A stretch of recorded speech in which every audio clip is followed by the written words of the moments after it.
ng Panginoon ang kagaya ka ng kanilang mga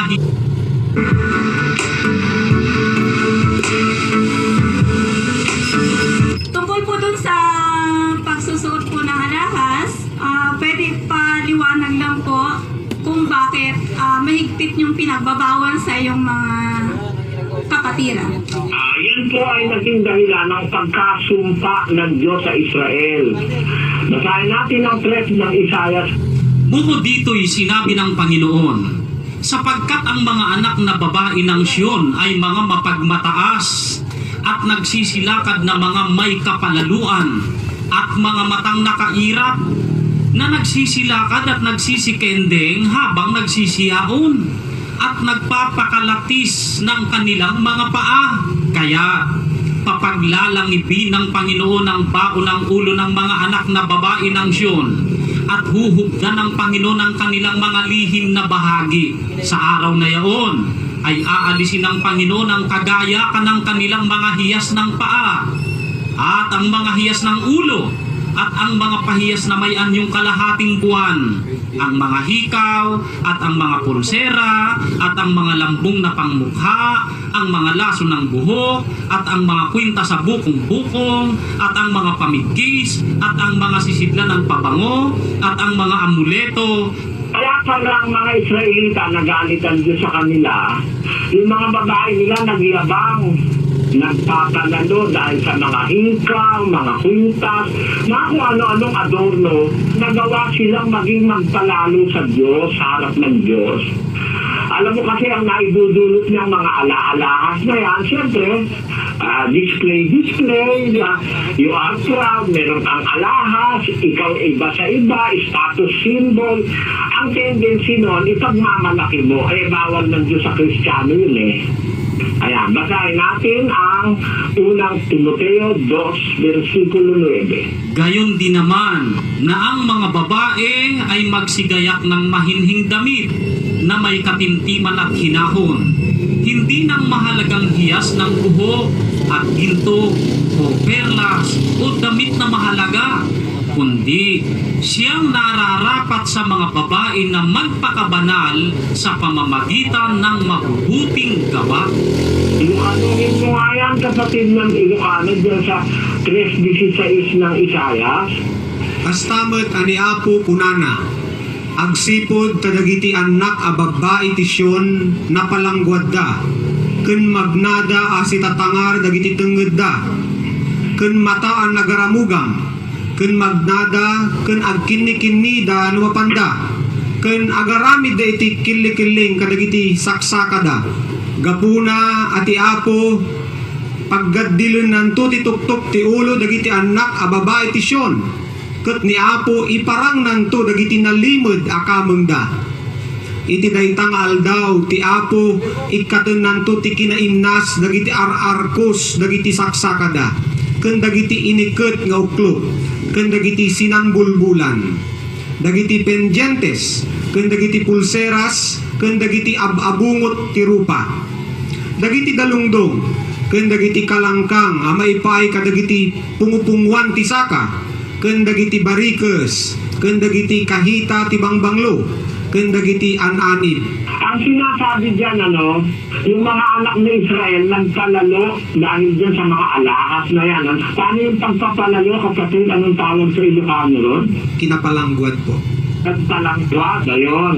Nagiging dahilan niya ng pagpapalalo, pagyayabang. Kaya pagdating sa bagong tipan, ang utos dun sa unang Timoteo 2:9, Kastamet dagiti babae agkausda tinaemma, nga agarkusda abuyogen tinakman ken saan a kinapalalo, saan a kadagiti buok a sinalapid ken balitok wenno perlas wenno pagan-anay anangina, no diket kadagiti naimbag nga aramid, kas may parbeng kadagiti babae nga agbibiyag iti kinasimpet. ayun. Kaya utos po ng Diyos yan sa bagong tipan. Galing yan sa Israel. Sila punong-puno ng alahas. Pati ilong nilalagyan. Pati paangan nilalagyan nila ng alahas nagpalalo sila sa Diyos. Pagdating ng bagong tipan, pinagbawal ng Diyos yan sa Kristiyana. Yan po ang batas ng Biblia. Sa amin po, Basta bawal ng Diyos, kahit ayaw kayong umanin, wala kaming magagawa dahil yun ang nasa Biblia. Dapat kung susunod tayo sa Diyos, sundin natin siya ng buo. 2:11 ng Santiago. Sa Ilocano, Tati nagsao, di ka makikamalala, kinunanaman, di ka mga patay, itangarod, no di ka makikamalala, ngam mamapatay ka, rumswa ka ang nagsalungasing itilintag. ayon. The one who said that thou shalt not commit adultery is the very God who said, do not kill. Now, if you commit not adultery, yet you kill, thou hast become a transgressor of the law. Ay, ibig sabihin, ang nagsabi na huwag kang mangangalunya, siya rin ang nagsabi huwag kang papatay. Eh, hindi ka nga nangangalunya, pumapatay ka naman. Eh, di, ikaw din ay lumalabag sa kautusan. Ano ibig sabihin? Dapat sundin mo lahat ng kautusan, kasama na pati paggagayak ng babae. Eh sa amin, kahit hindi kayo umamin, dapat yung aral ng Diyos kailangan masabi namin buo dahil yun ang ikaliligtas natin. Yun po ang sagot sa tanong niyo. Maraming salamat, Brad, sa paglilinaw mo sa mga tanong ko. Magandang gabi po, Brother Eli, Brother Daniel. Ang unang katanungan ko po ay ito po. Brother Eli po, may paliwanag po kayo noon at nasa Bible po. Ito na ang lalaki pong nagpapahaba ng buhok ay maalay sa Diyos.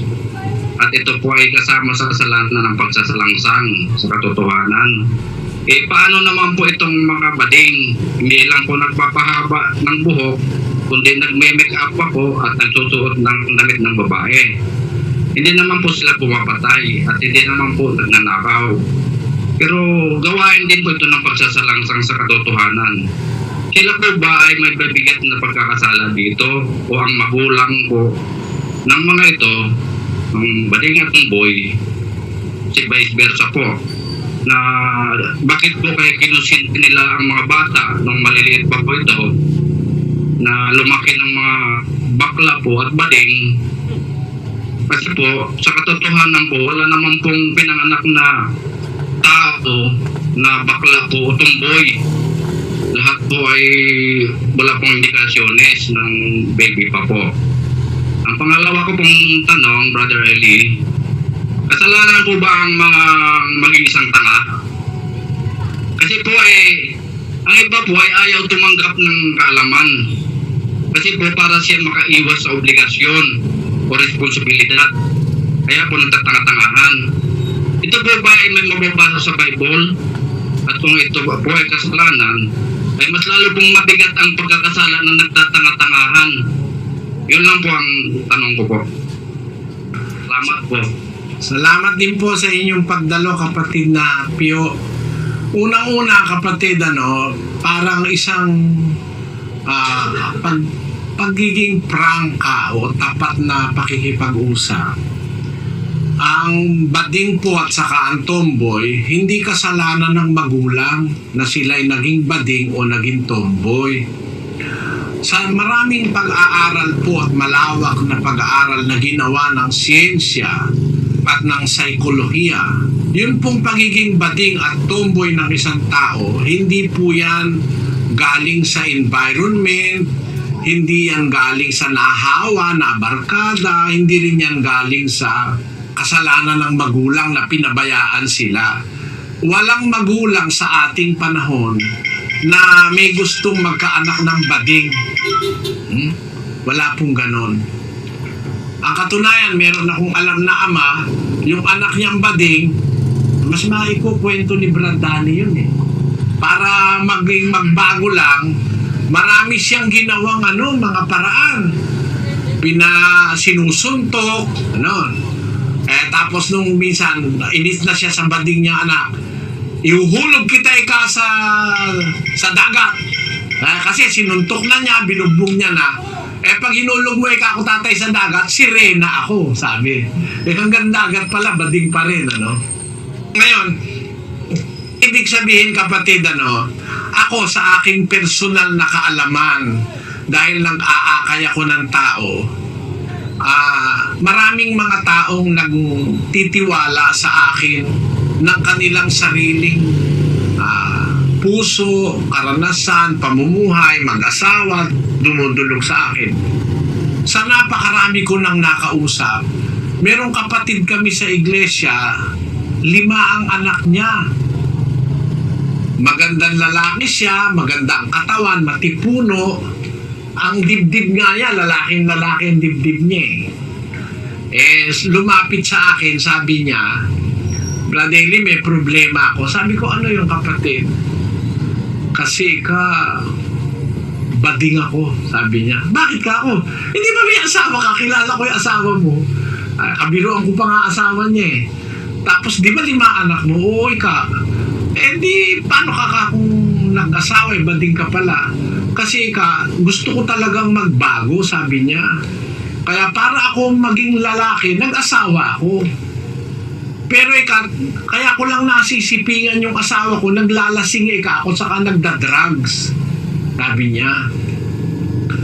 Pagka hindi ako lasing, kung wala akong drug, nandidiri ako sa asawa ko. Ang gusto ko lalaki. Kahit matagal na akong may asawa, gusto ko pa rin lalaki, sabi niya. Hindi, talagang bading siya. Sabi ko, paano mong napatunayan? Bata pa kasi ako baliit pa lang akong bata. Alam ko na, bading ako, sabi niya. Marami na pong ganun akong nakausap, kapatid. Kaya nakukumpirma ko na marami po talagang pagkakamali sa ating lipunan ngayon kasi sabi nila nakakahawa raw, pag nakibarkada ka raw, kaya pagka bata ka pa, susuotan ka ng nanay mo, tatay mo ng damit ng babae, magiging bading ka. Hindi po totoo yun. Hindi po totoo yun. Sa pag-aaral ng siyensya, meron silang sinasabi na yung hormonal balance, mas mataas daw yung female hormones sa isang lalaki na bading. Mas mataas yung female hormone, sabi nila sa siyensya. Tapos yun namang mga tomboy, mas mataas naman yung male hormones. Kaya siya nagkakaroon ng ganon. Pero hindi pa rin yun hindi pa rin yun conclusive kasi may iba-ibang pananaw. Maraming schools of thought tungkol dyan sa pagkabading at saka sa pagkatomboy.